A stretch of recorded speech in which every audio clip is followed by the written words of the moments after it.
cow खोलामा भल छिर्यो रोडमा भल छिर्यो है रोडमा भल छिर्यो यत्रो ठुलो भल छिर्यो काउ खोलामा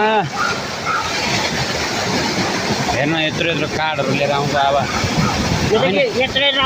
होइन रुममा जाउँ छिटो अहिले यो तर्न छैन हामी कहाँ बस्ने नि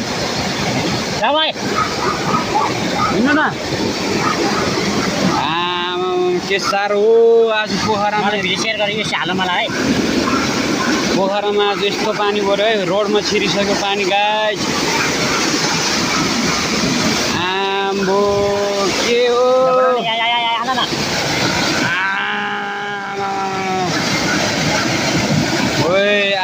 बिजुली